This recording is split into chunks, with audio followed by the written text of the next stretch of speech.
Buenas noches, nos da gusto saludarles como todos los días. Estamos listos para presentarles las noticias más importantes que se han generado aquí en el país y en diferentes partes del planeta en este viernes ya, cerrando una semana más junto a ustedes.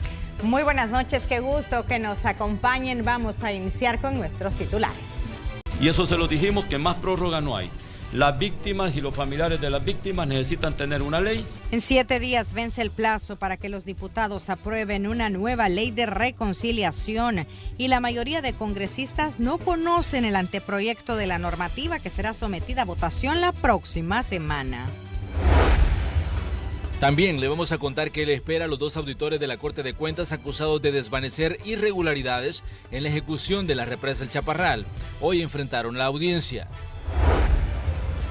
Entérese cómo los diputados recibieron el más reciente veto presidencial a las reformas del Código Electoral relacionadas a la propaganda política en el transporte colectivo. 12 elementos de la Policía Nacional Civil fueron capturados por uso y tenencia de documentos falsos. Ya le contamos más. El coronavirus llega a las cárceles de China. Autoridades reportan al menos 500 contagios de reclusos. Vamos con el detalle de las informaciones. Continúa la cuenta regresiva para que venza el plazo de aprobación de una nueva ley de reconciliación nacional. Sin embargo, la mayoría de diputados aún no conoce el borrador final de esta normativa. A 7 días para que venza el nuevo plazo que dio la Sala de lo Constitucional a los diputados de la Asamblea Legislativa para aprobar la ley de reconciliación nacional, la mayoría de diputados no conocen el anteproyecto de ley que será sometido a votación. Confían en que será aprobada a tiempo, aunque reconocen que no llenará las expectativas de todos los sectores. Nosotros no vamos a pedir otra prórroga, eso se los puedo asegurar. Y eso se lo dijimos, que más prórroga no hay. Las víctimas y los familiares de las víctimas necesitan tener una ley que ya haya sido publicada. En la que esperamos que todo mundo, por lo menos la mayoría, pueda quedar conforme, aunque es bastante difícil, pero hemos hecho un gran esfuerzo y queremos cumplir en tiempo esta ley. Un proyecto el cual nosotros estaríamos apoyando si pues reúne todos los requisitos que establecía la resolución de la sala. No, todavía no lo hemos conocido. Estamos esperando con mucha ansia el documento final para ver si realmente está acorde pues a la sentencia, ¿verdad? Ahora nos vamos a basar en los literales de la sentencia más que en propuestas particulares de organizaciones o de la misma de partidos. Para el lunes se ha convocado a la Comisión Política para lograr un acuerdo, divulgar el nuevo anteproyecto de ley y lograr su aprobación a más tardar el viernes 28 de febrero, que termina el plazo otorgado por la Sala de lo Constitucional. De lo contrario, nuevamente caerían en desacato. Pero si esta ley es aprobada, también deberá pasar por la revisión del presidente de la República, quien podrá observarla, sancionarla o vetarla. Con imágenes de Ricardo Tobar, un reporte de Luis Alberto López. Y este día el Procurador para la Defensa de los Derechos Humanos habló sobre los resultados que han obtenido a través de visitas de campo, donde han conocido la postura de las víctimas del conflicto armado. Las víctimas en este punto han dicho: queremos conocer por qué se ordenó determinados asesinatos, por qué se ordenó realizar determinadas masacres, quiénes la hicieron. Ante la posible aprobación del proyecto de ley de reconciliación nacional, el Procurador para la Defensa de los Derechos Humanos aseguró que durante las últimas semanas se han realizado recorridos a nivel nacional para conocer la postura de las víctimas del conflicto armado.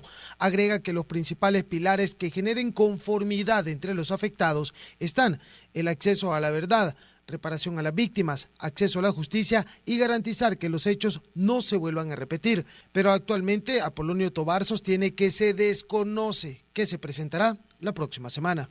Por lo tanto, no hemos ido a hacer una consulta sobre qué opinan las víctimas en relación a los proyectos de ley. Hemos ido a preguntarle a las víctimas cuáles son las formas, los mecanismos a través de los cuales ellos y ellas se sentirían satisfactoriamente identificados. El procurador agrega que la población que más sufrió el impacto del conflicto armado interno fueron mujeres, y son ellas precisamente quienes exigen que la aprobación de la ley de reconciliación cumpla con sus peticiones. Mayoritariamente han dicho, en cuanto al derecho a la verdad, queremos conocer los nombres de los autores intelectuales que ordenaron las diferentes masacres, los diferentes asesinatos. Porque si puede haber un perdón, dicen las víctimas, hay que saber a quién se va a perdonar. Y si no conocemos quiénes ordenaron tales hechos, ¿cómo vamos a saber a quién vamos a perdonar? Para tener más claro lo que sucedió en la guerra, también exigen que se abran los expedientes de la Fuerza Armada y así establecer qué tipo de sanciones se impondrán a los ejecutores y autores intelectuales de los crímenes. Que debe haber un reconocimiento por parte de las personas que cometieron excesos durante el conflicto armado, cualquiera que sea el bando al que representaban. Consideran que dentro de estas sanciones que deben haber, los funcionarios que aparezcan mencionados como violadores de derechos humanos, luego de los procesos correspondientes, no se les permita optar a cargos públicos, que no tengan privilegio alguno y que no participen en política. El plazo para presentar la nueva ley de reconciliación vence la próxima semana. La Sala de lo Constitucional ha otorgado 2 prórrogas debido a atrasos en el Congreso. Antonio Valladares, Noticiero Hechos. Y todo parece indicar que los diputados se han resignado a los vetos y a las reformas electorales que han enviado al presidente de la República por considerarlos que tienen indicios de inconstitucionalidad. Los más recientes se refieren al voto desde el exterior y la suspensión de propaganda en centros de votación y unidades del transporte colectivo durante el periodo de silencio electoral, 3 días antes de los comicios. Ustedes saben que en el país nuestra ley electoral dice de que 3 días antes de la elección no puede haber propaganda política. Entonces, lo que se había hecho era legislar para que en esos 3 días de silencio electoral no hubiera ningún bus que tuviera propaganda política y ningún medio de transporte. Una potestad que él tiene por si entiendo que riñe con algunos articulados de la Constitución y por eso lo ha vetado. Sí, nuestros compatriotas van a votar. Y van a votar porque la sala va a ordenarle al Tribunal Supremo Electoral. Pero la sala va a buscar por sus medios ordenarle al organismo colegiado, llámese Tribunal Supremo Electoral, para que eche a andar el voto en el exterior por resoluciones propias del tribunal, porque es una potestad que se la da la misma Constitución al tribunal como máximo tribunal en materia electoral. ¿Y cuáles son algunos de los vetos que ha emitido el presidente de la República en sus primeros meses de gobierno? Veamos a continuación. El primer veto anunciado por el presidente de la República fue a una reforma a la carrera docente, en la que se estipulaba que los profesores podían apegarse a un retiro voluntario, recibiendo una compensación de hasta 15 salarios, correspondientes al último pago recibido por su trabajo. Este regresó nuevamente vetado al Congreso recientemente. Según el presidente, no es conveniente. Luego, el mandatario vetó el decreto transitorio para la conformación del Tribunal Especial para el curso de ascenso a comisionado general por considerarlo inconveniente. Además, el presidente Bukele vetó el decreto que regulaba el curso de ascensos a subcomisionado. La reforma vetada establecía un curso externo de ascensos de 3 meses, eliminando la práctica policial. El Ejecutivo aseguró que atentaba contra el principio constitucional de igualdad, ya que se intenta favorecer a un grupo específico. El cuarto veto fue a la reforma a la ley de fomento para la micro y pequeña empresa. Bukele sostuvo que hay un porcentaje que funciona como los proveedores activos de las compras estatales para distintas ramas, destacando su aporte a los programas sociales, como el de la entrega de uniformes y zapatos escolares, así como los útiles. Luego vino la reforma a la ley de zonas francas, que se presentó como una propuesta de incentivo a la inversión por el diputado Rodolfo Parker, quien aseguró que a través de esta propuesta se buscaba generar además fuentes de empleo. El congresista pretendía otorgar otros 10 años de incentivo fiscal. Cabe destacar que los empresarios de zonas francas ya cuentan con un incentivo de entre 10 y 15 años libres de impuestos, como la exención total del impuesto sobre la renta, impuestos municipales y el impuesto sobre la transferencia de bienes raíces. El mandatario consideró que de aprobar la reforma se ponía en peligro las proyecciones de ingreso público para los próximos años. La reforma a la Ley Especial de Contribución del Fondo Solidario para la Salud, FOSalud, pretendía aumentar del 35 al 50% de lo que se recauda del impuesto al tabaco, alcohol y armas para el pago de médicos de año social e internado. El veto del presidente argumentó que los diputados no consultaron al Ejecutivo para hacer una reforma de carácter presupuestaria, lo cual afirma tiene carácter inconstitucional, así como el hecho de que la reforma violaba el principio de planificación presupuestaria, que es facultad del Ejecutivo. Los diputados superaron en primera instancia el veto con 70 votos, pero la Sala de lo Constitucional dio respaldo al argumento del Ejecutivo, dejando sin efecto la reforma. Los más recientes vetos están relacionados a reformas electorales para que connacionales residentes en el exterior participen en los próximos comicios legislativos y municipales. La Sala de lo Constitucional dio un plazo para que se respetaran los derechos de los salvadoreños residentes en otros países y tuviesen la misma oportunidad de elegir representantes en El Salvador. Congresistas decidieron presentar un nuevo escrito para no superar el veto, pero el Ejecutivo volvió a vetar la reforma por considerar que aún no se cumple con lo solicitado por el máximo tribunal salvadoreño. Uno de los presidentes que más vetos emitió fue Francisco Flores. Durante su quinquenio fueron al menos 59 proyectos que no tuvieron el visto bueno del exmandatario. Nayib Bukele ya suma al menos 9 vetos en sus primeros meses de mandato. De estos, solo 2 fueron superados por los congresistas. Uno finalmente fue rechazado por la Sala de lo Constitucional y el otro se mantiene en espera para presentar una nueva reforma. Antonio Valladares, Noticiero Hechos. Y en su cuenta en la red social Twitter, el presidente de la República, Nayib Bukele, recordó algunos de los temas que están pendientes en la Asamblea Legislativa. Por ejemplo, dijo la ley de aguas, que lleva ya 13 años en discusión en ese órgano de Estado. La reforma de pensiones, más de 2 décadas, escribió el presidente. La ley sobre los crímenes del conflicto armado, 27 años. El voto real en el exterior y los fondos para la fase 2 y 3 del Plan Control Territorial. Eso es lo que dijo el presidente, que son temas pendientes en la Asamblea Legislativa.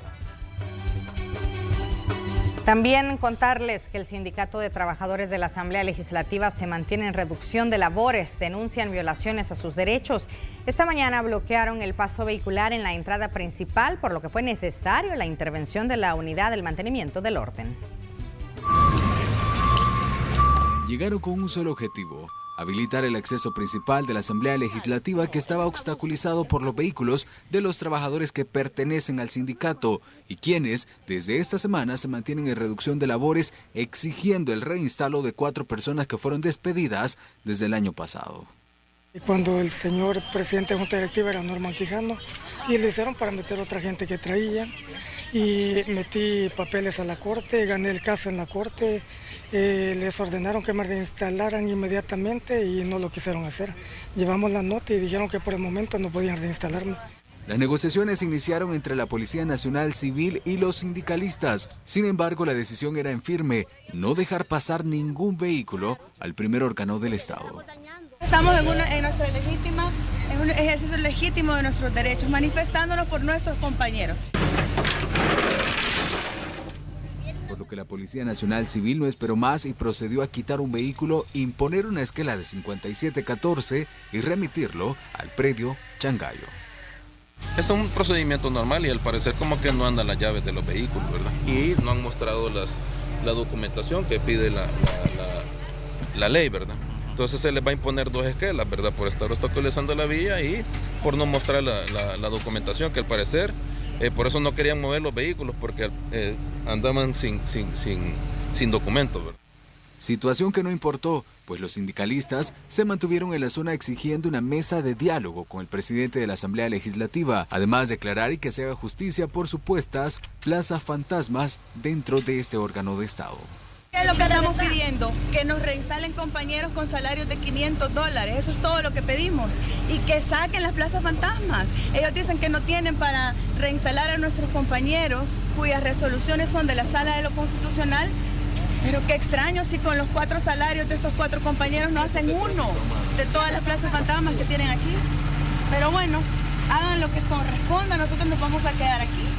Los diputados Carlos Ruiz y Raúl Beltrán Bonilla dieron su postura ante esta situación y manifestaron que se debe de solventar más si hay una medida de la Sala de lo Constitucional de la Corte Suprema de Justicia. O sea, es de solidaridad, yo no puedo estar de acuerdo en que le quiten el trabajo a la gente después de que la han contratado, porque cuando se le contrata a alguien se supone que se le contrata para algo. La Corte emitió la sentencia de la restitución de los 4 trabajadores despedidos, pero vino la institución, el departamento jurídico, y presentó una contrademanda que es de ley. Entonces el acto reclamado se detiene. Ayer negociaron y creo que lo que falta es entendimiento, pero las medidas de hecho, cerrando un órgano del Estado, es un atentado y una violación de ley que tampoco se puede permitir. La reducción de labores es de manera indefinida. Los trabajadores que pertenecen al sindicato de la Asamblea establecieron que es injusto esta violación de derechos laborales. Con imágenes de Juan Castellanos, Nelson Quinteros, Noticiero Hechos. Revisemos más noticias en un resumen. Varios ranchos ubicados en la playa El Palmar de la Libertad fueron consumidos por un incendio. Elementos del cuerpo de bomberos lograron controlar el fuego con el apoyo de lugareños. El siniestro no dejó víctimas, solo daños materiales.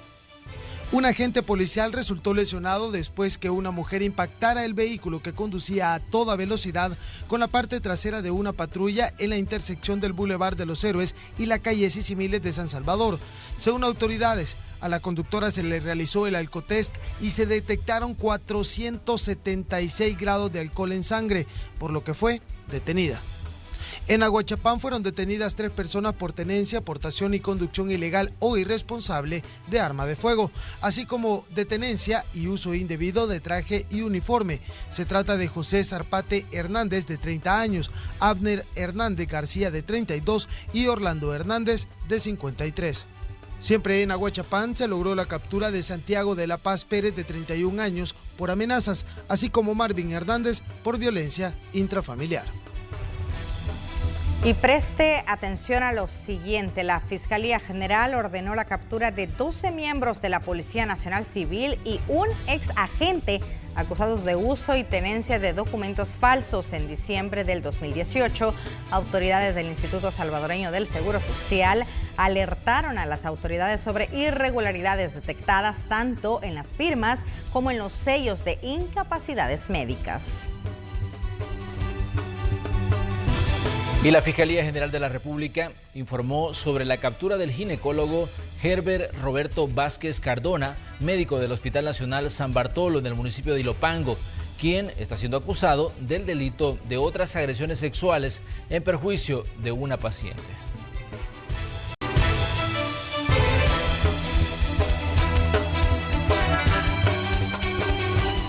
El Juzgado 10º de Paz de San Salvador decretó instrucción formal con medidas sustitutivas a la detención para los empleados de la Corte de Cuentas, a quienes también se les colocaron brazaletes electrónicos y se impuso una fianza de $2,000. Veamos el siguiente informe. Wilfredo Aguilar Montesinos, director de Auditoría 4, y José Isidro Cruz, coordinador de auditoría, ambos empleados de la Corte de Cuentas de la República, enfrentaron la audiencia inicial por los delitos de actos arbitrarios e incumplimiento de deberes por desvanecer 4 irregularidades que favorecieron a la Comisión Ejecutiva Hidroeléctrica del Río Lempa-Cel, con $161 millones durante el contrato de la construcción de la presa El Chaparral.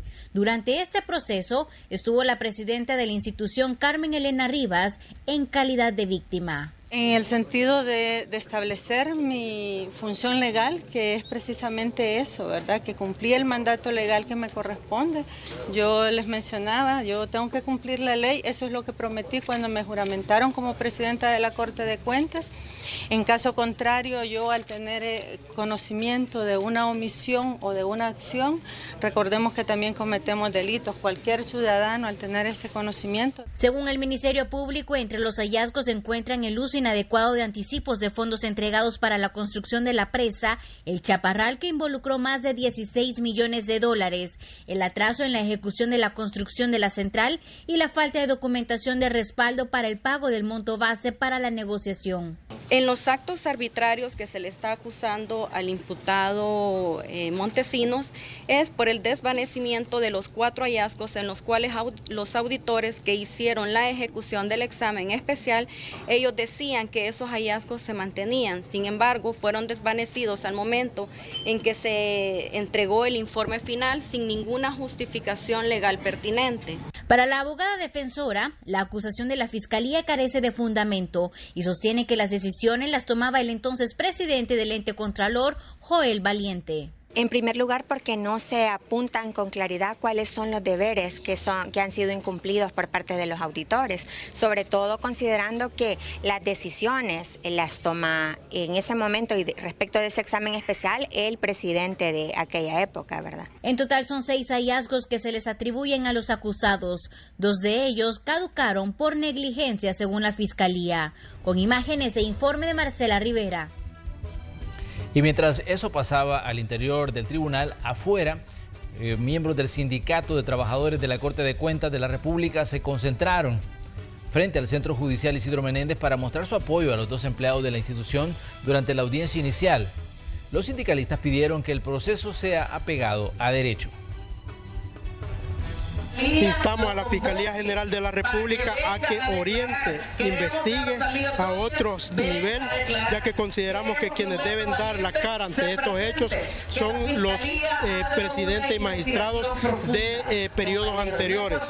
Los trabajadores de la Corte de Cuentas estamos indignados por el trato que nuestros compañeros de la Corte han recibido, pues consideramos que han sido expuestos ante la opinión pública en la que han dañado su imagen como persona y como profesionales. Dichas acciones son consideradas como una muerte civil para nuestros compañeros. Condenamos y repudiamos las acciones que está realizando la actual presidenta de la Corte de Cuentas. Y el juzgado especializado de extinción de dominio instaló la audiencia preparatoria en contra del exdiputado suplente William Eliu Martínez del Partido Acción Nacional, en la cual la Fiscalía General solicita pasar al Estado 22 bienes, entre estos un hotel, 2 centros comerciales y apartamentos. En 2006, el exdiputado fue condenado en Estados Unidos por narcotráfico, delito por el cual también se procesa en El Salvador.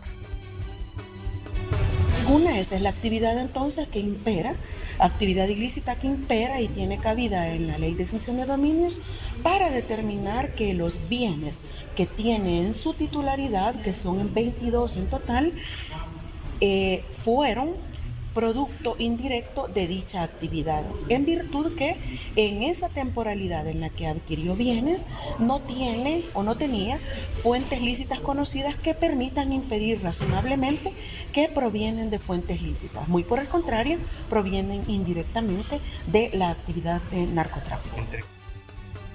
Un mayor control sobre el financiamiento de los partidos políticos y la implementación de la justicia electoral son algunas de las propuestas que presentaron los miembros de Fundaungo para las próximas elecciones. Ernesto Cordejo tiene más detalles. La ley de partidos debe ser clara, que no permita la contribución de ninguna sociedad anónima, que la misma establezca que los donantes sean personas naturales, con límites en cuanto a la cantidad de los fondos. Son algunos de los aspectos que se deben de tomar en cuenta para las próximas elecciones, aseguraron los miembros de Fundaungo, pues les preocupa que este tema no se encuentre aún regulado. Lo que se propone es la creación de un organismo responsable del financiamiento de los partidos y de los candidatos y que esto sea como una dependencia específica dentro del Tribunal Supremo Electoral a efectos de que tenga la capacidad de realizar toda la labor que tiene que ver con la fiscalización de los ingresos y de los gastos de los partidos políticos. También expresaron el poco interés que han puesto por resolver el tema del presupuesto para el Tribunal Supremo Electoral. Aseguran que de no hacerlo en tiempo, el desarrollo de las elecciones podría verse en riesgo. Es necesario, es importante que se apruebe el presupuesto para el Tribunal Supremo Electoral, a efectos de que cuente el tribunal con los recursos necesarios para la implementación de lo que es el Plan General de Elecciones, el PLAGEL, que es donde están reflejadas todas las actividades que tienen que ver con la organización del proceso electoral. Esperan que antes que finalice este mes también puedan llegar a un acuerdo los diputados de la Asamblea Legislativa y el Ejecutivo para una verdadera reforma al Código Electoral y que los salvadoreños en el exterior puedan participar de las próximas elecciones. Este es un informe para Noticiero Hechos de Ernesto Cornejo. Vamos a cambiar de tema, contarles que las autoridades de salud están vigilantes de la situación de los 4 salvadoreños que se encuentran en Ucrania tras ser evacuados de Wuhan, ciudad epicentro del brote del coronavirus. Son los disturbios que se desataron en la localidad de Novie, Ucrania, por la llegada a un centro médico local de 72 personas que fueron evacuadas de la ciudad de China de Wuhan. Entre ellos se encuentran los 4 becarios salvadoreños, que de acuerdo a las autoridades del Ministerio de Salud recibirán asistencia médica en ese país para descartar algún tipo de contagio. El viceministro de Operaciones, Francisco Alaví, informó que los compatriotas se encuentran bien. El área designada donde se va a realizar la cuarentena en el caso de Ucrania fue manejada por parte de este país, se ha decidido cambiar. Las becarias están totalmente resguardadas, están totalmente en este momento asintomáticas y tranquilas. El país ha hecho todo lo necesario para lidiar con la parte de los problemas que se presentaron el día de ayer en el traslado de ella. La población de Ucrania debe estar informada que todos estos pacientes que van a observarse y a cuarentenarse en ese país. Se refirió a los cuestionamientos que se han hecho en los últimos días por el paso de una mujer de nacionalidad hondureña, quien hizo escala en el aeropuerto internacional y que al llegar al país presentó algunos síntomas del coronavirus. El caso aún está en investigación. Todos los escenarios están estudiados. En este caso hablamos de una persona que está en tránsito con es un caso de interés epidemiológico para Honduras, no ha sido catalogado como un caso sospechoso. Por ahora continuarán trabajando en este tema para evitar algún tipo de caso que se pueda registrar en el país, aseguró el funcionario. A nivel mundial ya se reportan 75.000 afectados y más de 2.200 muertos por el coronavirus. Este es un informe para Noticiero Hechos de Ernesto Cornejo. Y la Organización Mundial de la Salud advirtió hoy que el tiempo para erradicar el nuevo coronavirus se estrecha y que está preocupada por la aparición de casos sin vínculo epidemiológico claro fuera de China continental. La Organización Mundial de la Salud expresó su preocupación el viernes ante la multiplicación de casos de contagio del nuevo coronavirus fuera de China. Aunque el número total de casos afuera sigue siendo relativamente pequeño, estamos preocupados por el número de casos sin vínculo epidemiológico claro, como historia de viaje a China o contacto con un caso confirmado. En este escenario se reportaron 2 muertos más en Irán, un primer contagio en Líbano, duplicación de casos en Corea del Sur y unos 500 prisioneros chinos contaminados. Aunque el número de nuevos casos diarios en el gigante asiático bajó durante 4 días consecutivos, volvió a crecer con 889 frente a los 673 de la víspera, anunció el viernes la Comisión Nacional de Salud. El virus deja más de 2.200 muertos en China continental y ha contagiado más de 75.000 personas. En otras partes del mundo se contabilizaban 11 muertos y 1.100 contaminados.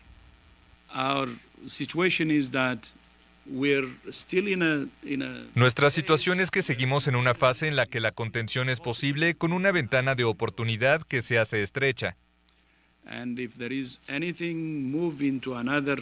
Y si hay algo moviéndose a otro nivel, lo anunciaremos tan pronto como sea posible. Seremos los primeros en decirles si nos movemos a otro nivel. Como señal de su preocupación, la OMS anunció la designación de 6 enviados especiales. Entre ellos David Navarro, ex coordinador para el ébola durante la epidemia de África Occidental entre fines de 2013 y 2016. Y sobre este mismo tema, contarles que finalizó el desembarco en Japón de los pasajeros del crucero afectado por el COVID-19. Los pasajeros del crucero Diamond Princess afectado por el virus COVID-19 continuaron desembarcando en Japón por tercer día el viernes después de que el periodo de cuarentena de 14 días terminara a principios de esta semana. Todos los que dieron negativo para el virus deberían estar fuera del barco el viernes por la noche, dijeron las autoridades. Los miembros de la tripulación, así como los pasajeros que estuvieron en contacto cercano o compartieron habitación con los pasajeros infectados, aún permanecen en el barco y bajo observación médica. Según la Organización Mundial de la Salud, el barco tiene el mayor grupo de casos confirmados fuera de China. Más de 600 pasajeros resultaron infectados en el crucero. 2 japoneses fallecieron del nuevo virus que se originó en China y que ha infectado a decenas de miles de personas. Anne-Marie García, Associated Press. Dejamos los temas de salud para contarles que una inversión millonaria ha recibido el Instituto Salvadoreño de Rehabilitación Integral, esto con el objetivo de mejorar la atención de los usuarios y garantizar que acudan a cada una de sus terapias. Durante las últimas semanas, el Instituto Salvadoreño de Rehabilitación Integral ha recibido una inyección de fondos con el objetivo de mejorar la atención que diariamente se les brinda a los usuarios. La titular Mayra Gallardo sostiene que desde hace más de 20 años no se invertía en la renovación de la flota vehicular que brinda transporte gratuito a 120 pacientes provenientes de Mexicanos, Soyapango, Santa Tecla y San Marcos. El Ejecutivo invirtió $70,000 para la adquisición de un microbús y garantizar que los usuarios no falten a sus terapias de rehabilitación. Ayuda a que las personas puedan venir a sus procesos de rehabilitación de forma oportuna, ¿verdad? Se les da el transporte de ida y regreso a los papás de los niños o personas en condición de discapacidad que necesiten sus procesos de rehabilitación. Estamos también en proceso de mejorar este servicio, ¿verdad? Ya dado que eso ayuda a que nuestros usuarios no tengan inasistencias a sus tratamientos de rehabilitación, ¿verdad? Y que muchas veces ellos por la falta de recursos económicos no pueden asistir o por las mismas condiciones de dificultades de su movilidad hace que tomar el transporte colectivo urbano se les haga más difícil, ¿verdad? Las necesidades también eran latentes en el centro de atención al adulto mayor, al no contar con el equipo adecuado para el lavado de las prendas que a diario 280 personas utilizan. Con una inversión de $81,000, el ISRI adquirió una lavadora industrial con capacidad de lavar a diario 3.500 toneladas de ropa y 250 libras por lavado. Con esto garantizará la calidad de vida de los adultos mayores y la salubridad en el centro de atención. Lavadoras antiguas no tenían la capacidad de lavar en forma adecuada la ropa, ¿verdad? Y bueno, ese tema de que habría que estar pidiendo y solicitando a otros centros de atención el apoyo. Un tema de calidad de vida, ¿verdad? Nosotros tener nuestra ropa limpia, nuestros adultos mayores, es su residencia, ¿verdad? Entonces, a diario tienen que tener su ropa y limpia, ¿verdad? Para poder tener una calidad de vida adecuada dentro del centro de atención. Otros $70,000 se invirtieron para la compra de equipo especializado en el área de rehabilitación, como electroterapia, magnoterapia, ultrasonidos, entre otros, incluyendo para las sedes en Santa Ana y San Miguel. Anualmente, estos 3 centros acuden más de 32,000 usuarios, quienes recibirán una mejor atención. Con imágenes e informe de Enrique López, Noticiero Hechos. Y la efectividad del Plan Control Territorial ya rebasó las fronteras de nuestro país. Incluso guatemaltecos opinaron. Veamos qué fue lo que dijeron. Consultamos a algunos guatemaltecos sobre el Plan Control Territorial que está implementando el gobierno de El Salvador. Acá les presentamos alguna respuesta de ellos en la Plaza de la Constitución, en el corazón de la ciudad capital. Sí, lo he visto, he escuchado un poco la noticia en TN23, pero muy poco lo he entendido, así como lo oye, pero sí he oído un poquito. ¿Está bueno las medidas que se están las tomando? medidas, pues usted sabe que hay 2 personalidades, para algunos es bueno y para otros no, ¿verdad que sí? Ahí nosotros debemos de agarrar lo bueno siempre. Dice que yo desconozco. ¿Desconocen? ¿Y usted, señor? Igual, desconozco. ¿Desconocen? Sí, ¿No saben ni los planes de seguridad allá? No. Sí. Muy bien, que sigan actuando, pues. ¿Cree que el presidente Bukele ha iniciado bien con su gobierno? La verdad es que no he escuchado mucho, pero... Todo lo que es seguridad es sí, mejor. está bien. La verdad que no. ¿Y los planes de seguridad que está implementando, conoce? Acá en El Salvador. ¿El Salvador? Sí, medio, nos enteramos por medio de... Ajá. Así que igual la redundancia por medio de los medios de comunicación acá en Guatemala, ¿verdad? Ya. ¿Cómo le parecen a usted los pues planes? Excelente, de verdad, deberían de implementarlo acá en Guatemala también, ¿verdad? Y invitar al gobierno local a que pueda implementar para la seguridad de nosotros, pues, los ciudadanos guatemaltecos, ¿verdad? ¿Cómo lo ve usted? Pues los miro bien, porque están metiendo al ejército ellos también a patrullar y todo eso, ¿verdad? Aquí creo que el doctor Yamatei hizo lo mismo, ¿eh? Ya metió al ejército, creo que está bien. Está bien, entonces lo del gobierno de El Salvador está bien para iniciar. Para ¿verdad? mí que sí. Y privados de libertad de distintos reclusorios participan en obras de beneficio a la población estudiantil. Reparan pupitres, construyen juguetes lúdicos, reconstruyen y restauran infraestructura, además de confeccionar uniformes para los niños y jóvenes. A través de esta iniciativa se garantiza mejorar las condiciones de miles de estudiantes y cumplir con el principio de justicia restaurativa que garantice que privados de libertad tengan fuente de ingreso al cumplir su condena. Más de 1,000 internos en fase de confianza han aprendido diferentes oficios dentro de su proceso de rehabilitación y reinserción social.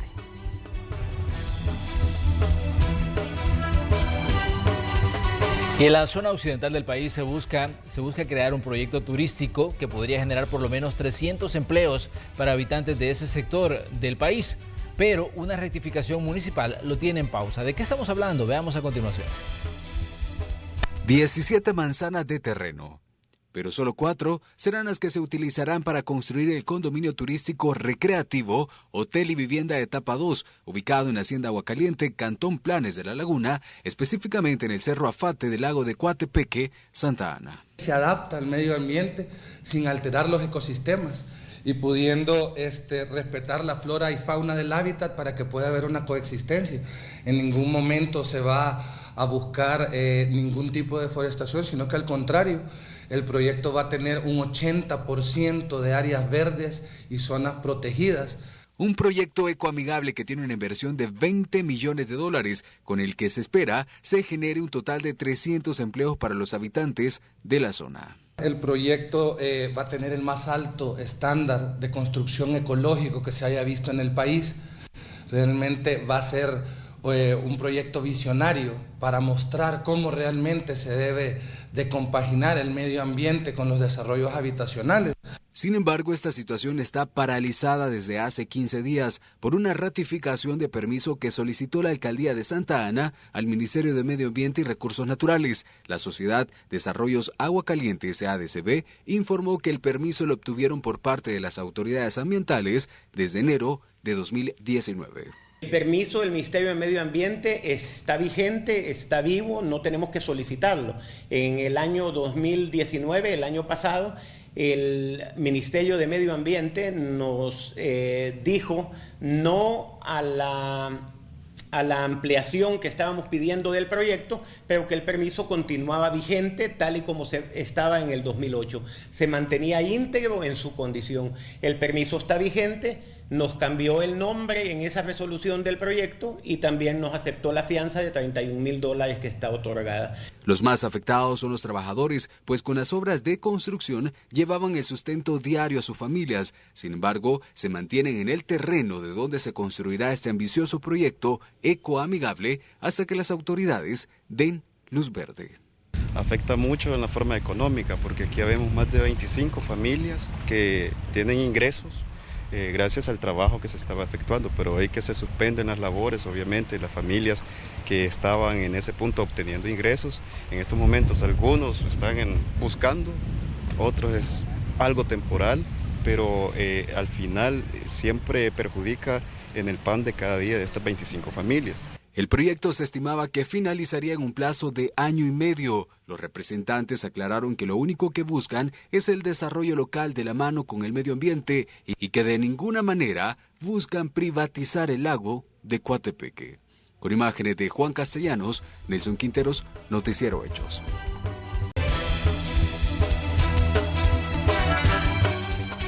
A revisar información internacional que nos lleva hasta Sudamérica. Un paro nacional de 2 días se ha desarrollado en Colombia. Manifestantes salieron este viernes a las calles en la segunda jornada de la convocatoria. Esta estuvo marcada por los enfrentamientos entre algunos de los que protestaban y la fuerza del orden. Los manifestantes, entre estos maestros y estudiantes, denuncian problemas sociales y políticos y exigen respuesta del gobierno del presidente del país, Iván Duque. Siempre en Sudamérica, el expresidente de Bolivia, Evo Morales, refugiado en Buenos Aires, consideró un error jurídico la decisión del Tribunal Supremo Electoral de su país de rechazar su candidatura al Senado en las elecciones del 3 de mayo.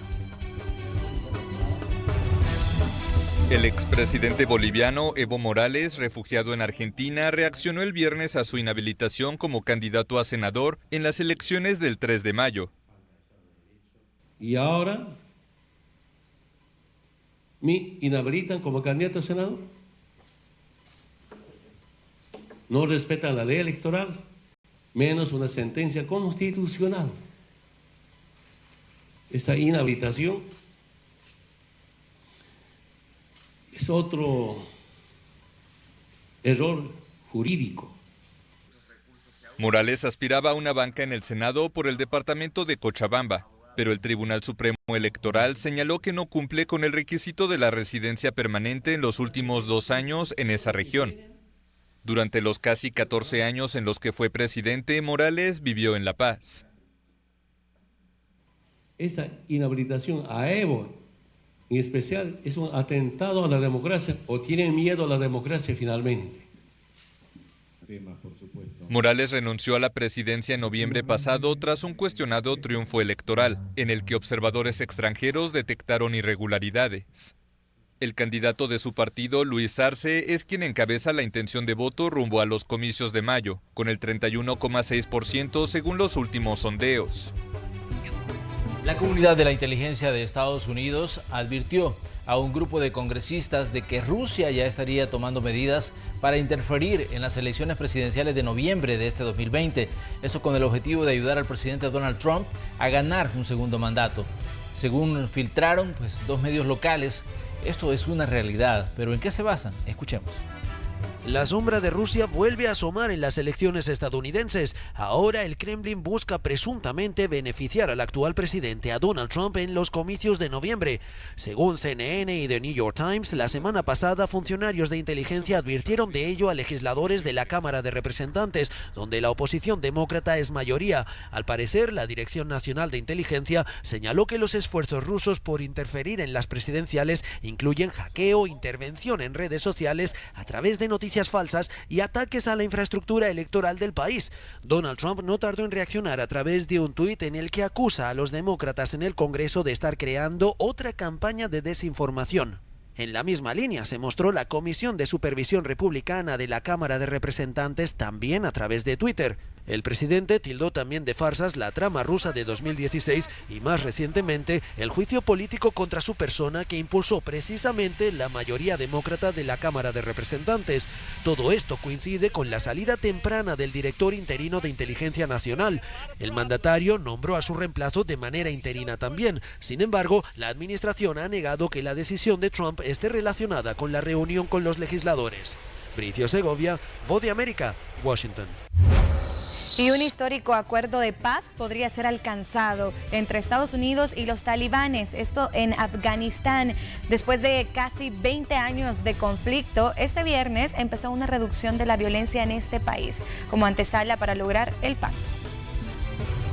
Han comenzado hoy la cuenta regresiva para la firma de un acuerdo de paz entre los talibanes y Estados Unidos el 29 de febrero para poner fin a 18 años de guerra en Afganistán. Este viernes se concretó una reducción de la violencia de 7 días prometida por el talibán, según funcionarios afganos.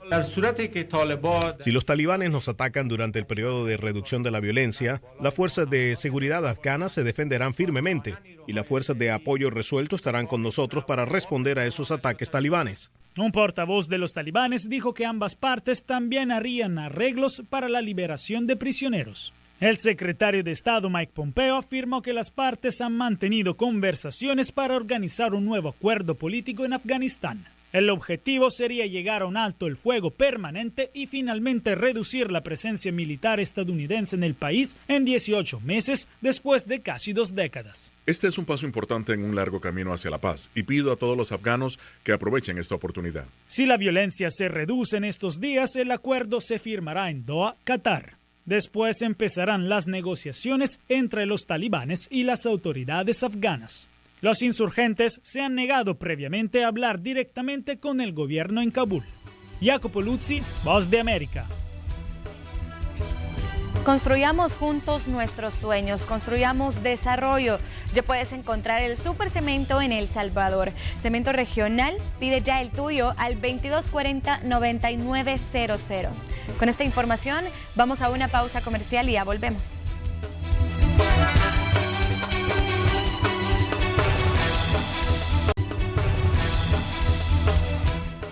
Gracias por continuar con nosotros, son las 9 de la noche con 7 minutos y en este momento pues vamos a hablar de deportes. Néstor Hernández nos tiene un resumen. Buenas noches amigos, vamos con la información deportiva, la previa que se viene en la primera división de fútbol y por supuesto, como cada viernes usted sabrá, lo más importante de su equipo favorito en la Liga Española. Al Santa Tecla Fútbol Club le tomó 7 jornadas encontrar la primera victoria del torneo Clausura 2020. El equipo periquito derrotó 2-1 al Chalatenango el pasado fin de semana en el Estadio Las Delicias. Ahora el equipo dirigido por Osvaldo El Pichi Escudero tiene en mente prolongar los resultados positivos, sobre todo porque se mantiene en el pelotón de la parte baja de la tabla de posiciones. Sí, sabemos que es un equipo que de pronto no propone tanto, sino que se abloquela atrás y trata de salir en contragolpe.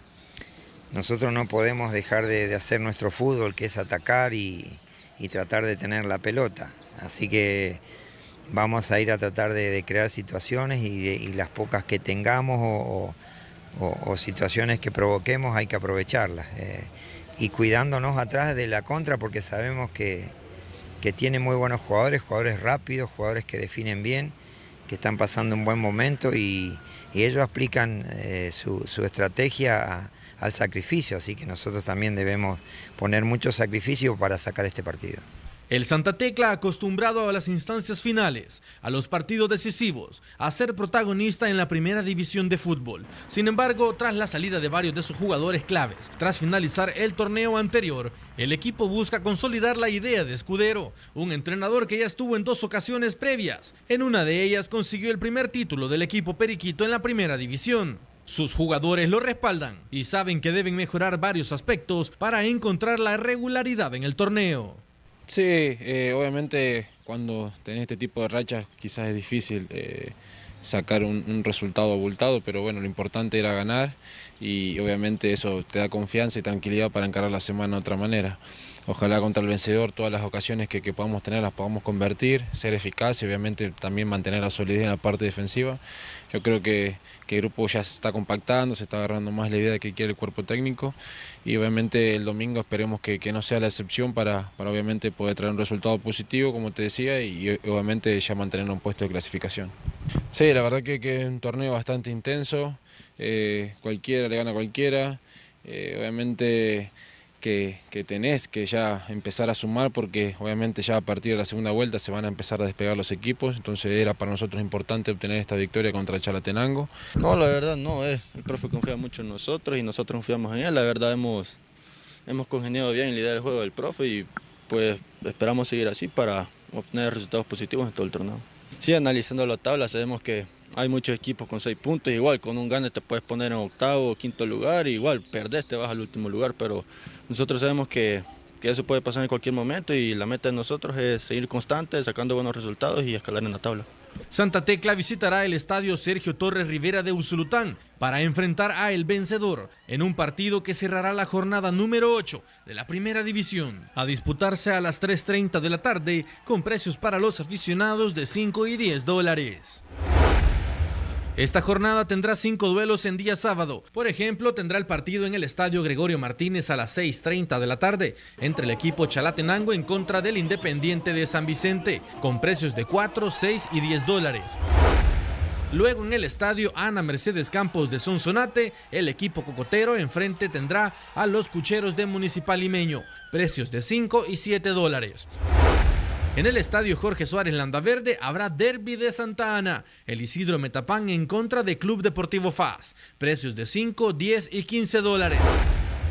Cerrando la jornada con 2 encuentros, Jocoro en contra del Tanque Fronterizo en el estadio Dr. Ramón Flores Berríos de La Unión.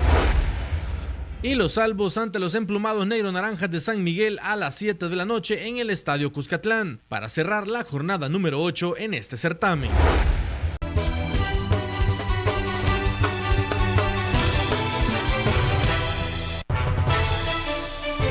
La empresa de productos plásticos termoencogibles recibió una certificación por ser la primera compañía en El Salvador en operar con carbono neutro, logrando así un reto que se propuso la empresa desde el año 2016.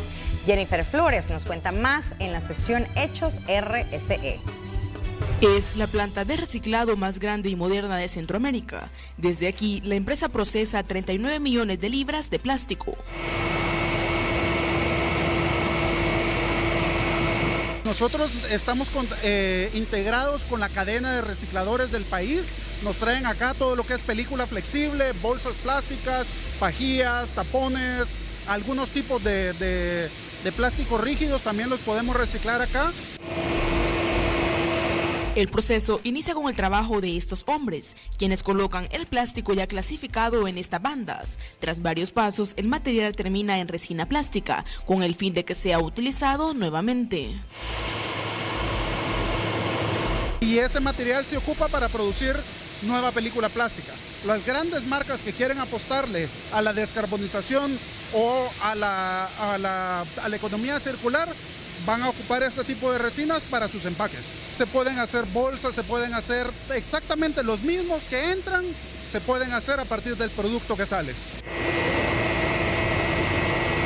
Esta estrategia de cambiar la utilización de las materias primas vírgenes por materia reciclada, la generación de electricidad alterna como la solar en su producción, entre otros, fueron la clave para recibir la certificación en carbono neutro, tras haber obtenido una huella de carbono igual a 0 emisiones. ¿Qué significa? Que nosotros hemos neutralizado todas nuestras emisiones. Todos los seres humanos, todos nuestros procesos, todas las fábricas producen ciertos gases de efecto invernadero.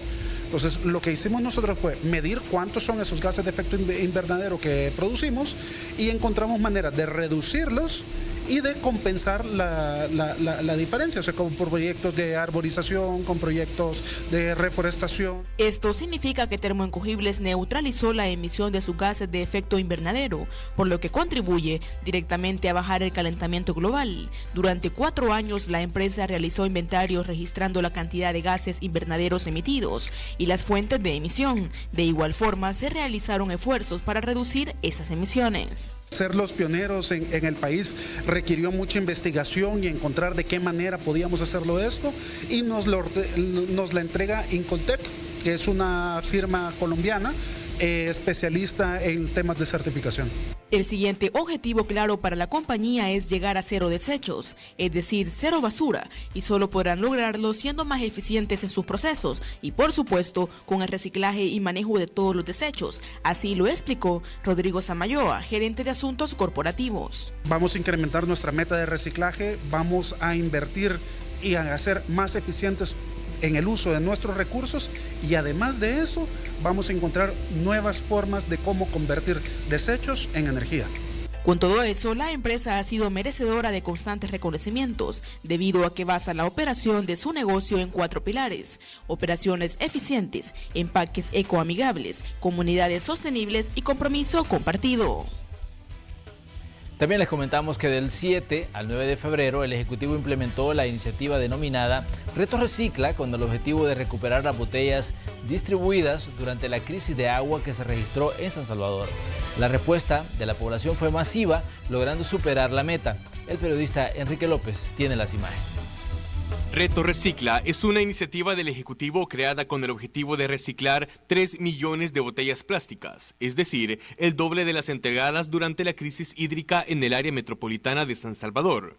El presidente del Centro Internacional de Ferias y Convenciones, Guillermo Hasbún, destaca que gracias a la respuesta de la población, la meta se superó, logrando recuperar 4.5 millones de envases plásticos en un tiempo récord de 48 horas. Estamos súper contentos, la afluencia de personas que venía era impactante, algo que nos gustó mucho y esas son de las anécdotas que queremos contar, es la educación que estamos creando a las personas. Habían familias que venían con sus hijos, con sus mascotas, a entregar las botellas, lo cual nos llenaba a nosotros de mucha satisfacción, porque habían personas que incluso que aparte que seguían haciendo colas y ya se había acabado, ya habíamos cerrado el récord, ellos querían siguiendo todavía dar las botellas para que pudieran apoyar un poquito al medio ambiente.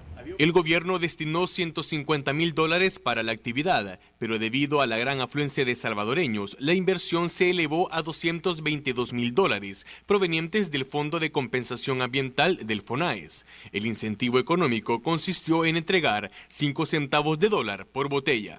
En realidad es un monto muy alto porque normalmente en el mercado se pagan alrededor de 16 centavos, 16 centavos la libra, y estamos hablando que nosotros estamos pagando alrededor de $1.05 la libra. Pero en realidad el impacto que hicimos al medio ambiente es increíble y estamos dispuestos a seguir trabajando y hacerlo por lo menos unas 3 veces al año. Luego del éxito de la primera jornada, las autoridades implementarán este tipo de actividades con más frecuencia para crear una verdadera conciencia ambiental en la población. Con imágenes e informe de Enrique López, Noticiero Hechos. Y ya que estamos hablando de temas ambientales, queremos hacerle la siguiente invitación. Preste atención.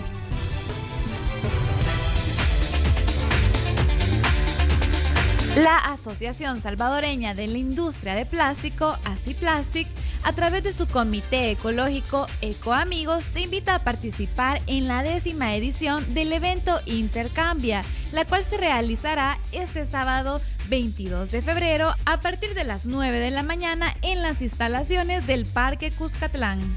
En esta ocasión, ASIPLASTIC celebrará a lo grande la 10ª edición y por ello invita a los salvadoreños a llevar plásticos, papel, aluminio y hierro debidamente compactados y limpios para intercambiarlos por puntos verdes que posterior podrían cambiar por productos de la canasta básica, productos de limpieza, recargas de saldo para celulares, entre otras sorpresas.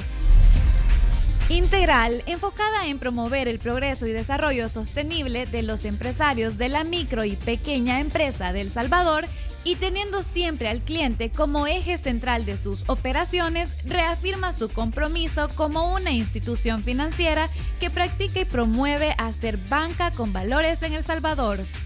Como parte de sus logros este año, amplía e inaugura las modernas instalaciones del edificio financiero Integral, incluyendo el Centro de Liderazgo Integral, el cual ha sido remodelado para una mejor atención a sus clientes, colaboradores y familias, equipado con mobiliario especial, equipo audiovisual de alta tecnología y amplias instalaciones.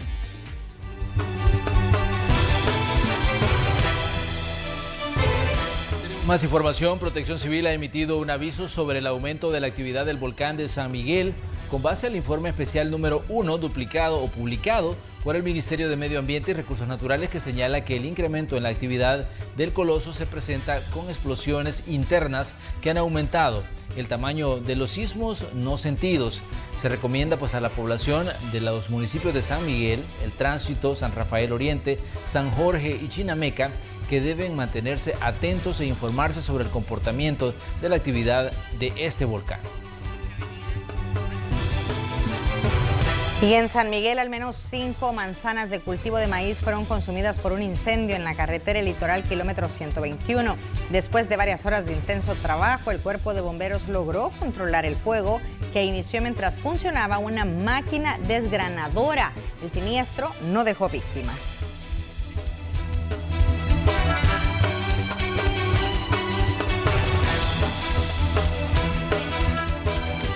Llegamos al final de esta entrega informativa. Como siempre, agradecemos su sintonía. A lo largo de esta semana estaremos aquí nuevamente el día lunes con más información. Feliz noche. Cuídense muchísimo. Buenas noches.